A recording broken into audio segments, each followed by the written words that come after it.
OGTV 45 tapping in. And I want to say that if we don't do a better job as foundational Black Americans propagating what foundational Black American really is and what it's about, then we're going to have a problem on our hands. And that problem is going to be our own people, the ones who keep calling themselves African Americans. It's because they've bought into the gaslight and the talking points and the rhetoric that the other side has been spewing. And they continue to look at FBA as a divisive hate group. African Americans that call themselves Black Americans are so weird to me. Baby, you're African. Embrace it. It's beautiful. The reason I say that African Americans are our biggest threat is because they have the same fighting spirit that we do. They're us. Peace, family. Y'all, I don't get the FBA movement. I love my people, and I get that we are foundational Black Americans, but that doesn't squeeze out the African in me. Like, FBA is really about one thing and one thing only: reparations. The majority of Black Americans, foundational Black Americans, want their reparations in the form of cash payments. When I say majority, the Pew Research Center has it at 71%. The Washington Post has it at 77%. So that's the majority of us want our cash reparations. Because you see, this here comes from the Pew Research Center. It's about reparations. And among all Black adults, right, 69% want cash payments. And among U.S. born, 71%. Most of those being FBAs, people who could trace their lineage. But a foreign born, people like Westmore's family from Jamaica, 52%. That's almost a 20-point drop. What we're fighting for is Special Field Order number 15. It was issued by William Sherman, where every Black family was given 40 acres along the coastline of Georgia, South Carolina, and Florida. All right. Freedmen had already got their land and began farming on it when that same order was reversed in 1865. That is what we're fighting for back. Africans were not here when that order was passed in 1865. Caribbeans were not here when that order was passed in 1865. They have nothing to do with that order that was passed in 1865. And we are standing on business that we want that order honored. To my fellow African Americans, why are we even considering embracing the concept of foundational Black American? It doesn't make any sense. First thing is, why do we assume that the outer world would be able to tell the difference between an African American and an African? Be it a politician, be it a news anchor on a major media outlet, be it a major social media star, no matter who they are, every time you stick a microphone in a Black immigrant's face and you ask them about reparations for Black Americans, this is what happens. Ancestors come from the Caribbean, and there were slaves in the Caribbean, and we didn't qualify for the American reparations. Well, here's the challenge. There are so many difficulties with trying to enact reparations, in part because the question is who gets them. Potentially, I could fall into that category. I honestly have called a pipe dream in the past, and I think that's what it is. Every single time you stick a microphone in front of one of their faces. Well, it would be nice if there was an elegant, simple solution to all sorts of complicated problems. You're not actually talking about how to fix those problems if you're only talking about reparations. If we're only debating how we're going to parcel out responsibility for something that happened more than a century ago. And we're probably never going to do this. It's not clear to me why we're pursuing this thing. I said every single time. Is it fair that there's no reparations, no restitution, nothing? Should the Irish get reparations, by the way? Irish need not apply signs when they came here during the progressive era. Sure. I mean, how far do we want to take this down? Are we acknowledging that there are ugly spots in history? Because 60% of the world would be entitled to slave reparations if you wanted to play that game. Common sense ought to tell you that the United States of America is never going to pay the entire world at once for slavery. That doesn't even make logical sense. But them paying the people that they enslaved here personally, that makes a lot more sense. And it seems a lot more feasible. It seems like that could actually get done. These people advocating for them to pay the world are really just advocating for them not to pay us. And the fact that you're too blind to see that after you spent money on an education, the United States education system has failed us, y'all. Well, here's a fact. Slavery ended 154 years ago. It's been a long, long time since we had slavery in this country. And you have people like my family. I'm black, but my family came to the United States in 1962. My parents are from Costa Rica. Do I get a check? I did a couple of essay contests that I actually won. And I won like NAACP AXO award for this essay and something else. I can't remember another, like I ended up winning money. And the essay was, do you think black people should get reparations? And I was like, no, you didn't work for it. Why are you so against reparations? Valerie, it's a matter of a waste of time. We've got so much to do. And yet you have people who invest so much energy and attention on what I consider to be a dead-end idea, a dead-end movement. If we were to pay reparations today, we would only divide the country further. We would insult many black Americans by putting a price on the suffering of their ancestors. I said, this is about reparations. This ain't about none of that. This is about this right here. Every time. It ain't gonna stop. I let them keep talking. They're gonna keep shooting down our reparations. Why? Why is it half of them don't want us to get our reparations? You're embracing the people in which half of them don't want us to receive what's ours. Half of them have bad intentions for us. Half of them look at us as if we're the problem. How in the fuck can I let them represent me? I mean, honestly, maybe some of us would like to think we look a lot different, but trust me, I've been to West Africa and you'd be surprised you'll see everybody's cousin over there. Now, I'm not saying that we don't have a lot of other mixtures. You know, we probably, myself, for instance, I am quite a mixture of different types of West African. Then I have some European thrown in there. A lot of us do have that. But we are embracing a concept in an attempt to say that we're different from another group of people, okay? When in fact, I think it's well known that for a lot of white people, they can't tell us apart at all. Now, ladies and gentlemen, that is what I call the Democratic political strategy, aka the boogeyman complex. How the white man gonna know? The white man gonna know the difference between, like, what does the white man have to do with any of this? And like, ma'am, they have this thing called identification cards. Mine has a star on it. Everyone doesn't.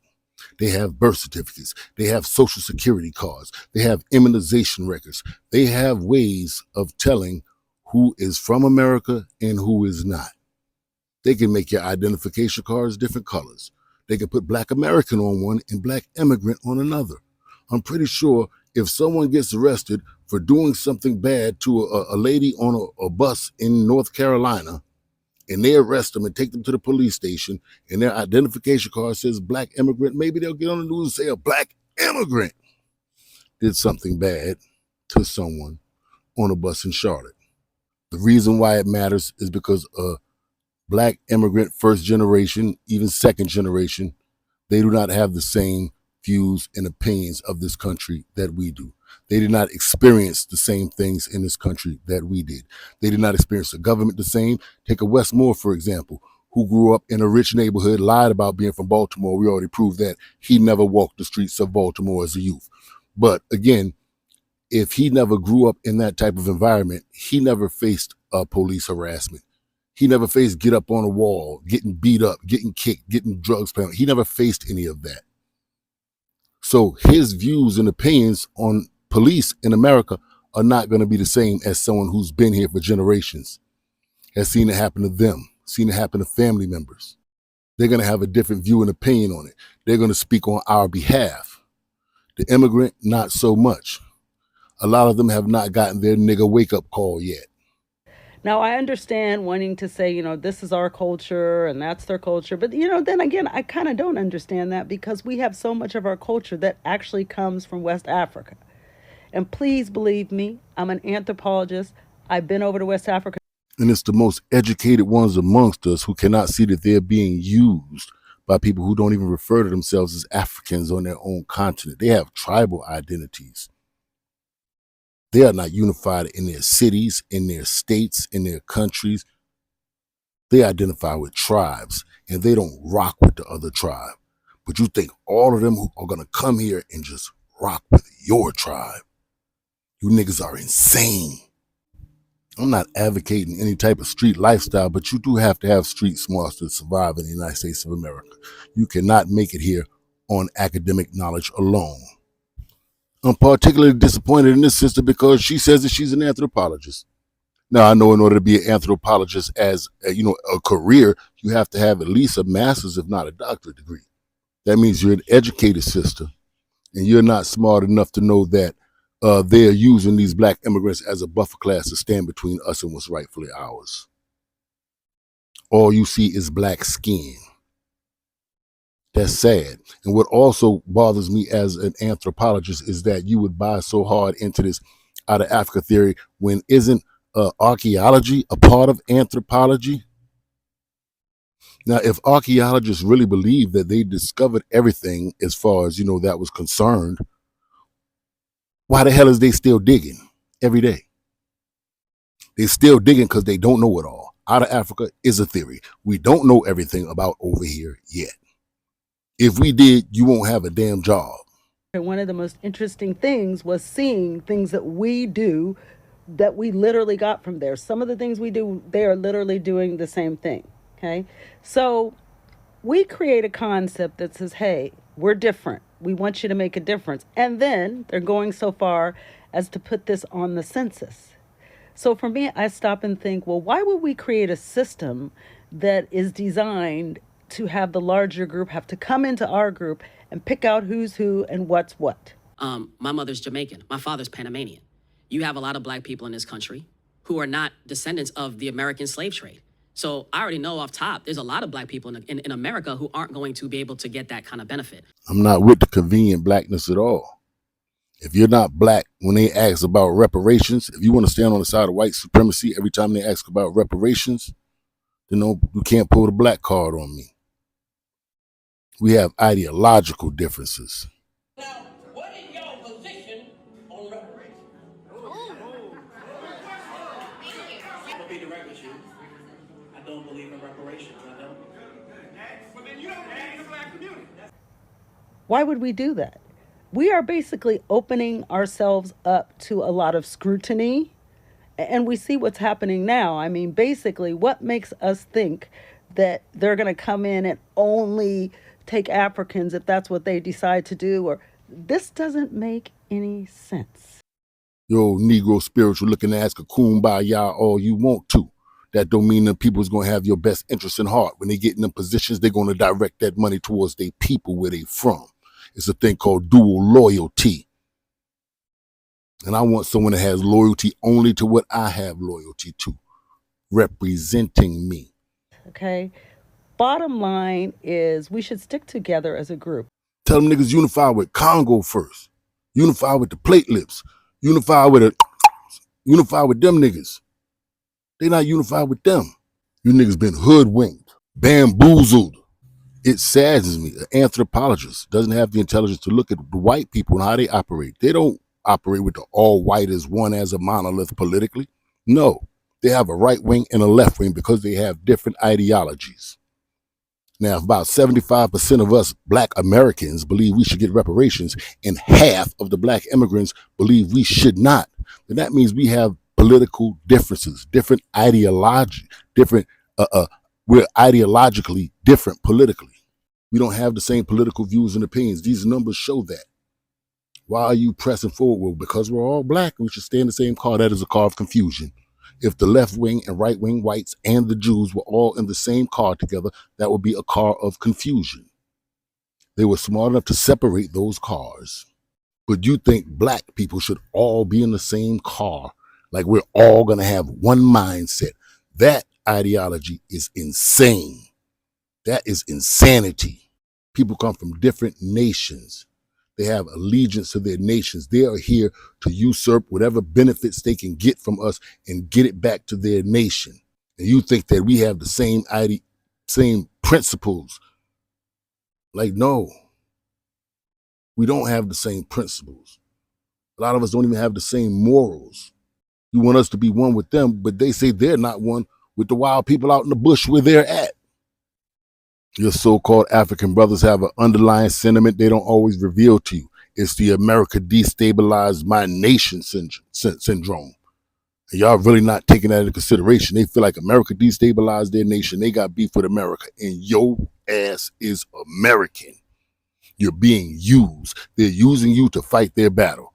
Just like when the ICE thing started, everybody wanted the black Americans to go out there and fight their battle. They know who the fighters are. They know the baddest man on the planet is always a nigga. Jack Johnson, Floyd Mayweather, Mike Tyson, Muhammad Ali, Johnny Bones Jones. Can't nobody beat a nigga. They know that. That's why they want us on the front line fighting.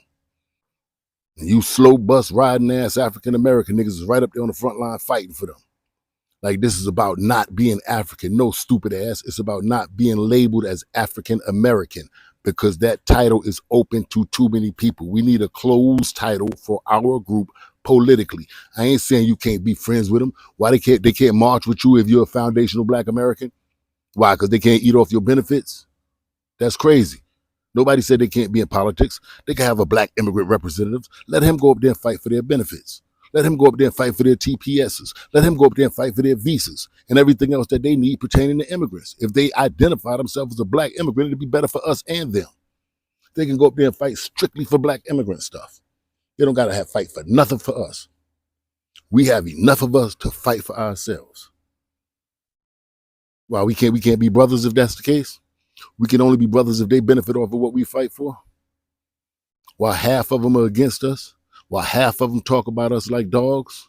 Listen, the reality also is this. Any policy that will benefit black people will benefit all of society. Westborn, 71%. Most of those being FBAs, people who can trace their lineage. Obama said, quote, "It is hard to think of any society in human history in which a majority population has said that as a consequence of historic wrongs, we are now going to take a big chunk of the nation's resources over a long period of time to make that right. So the bottom line is that it's hard to find a model in which you can practically administer and sustain political support for these kinds of efforts." End of quote. That's what Obama said in 2016.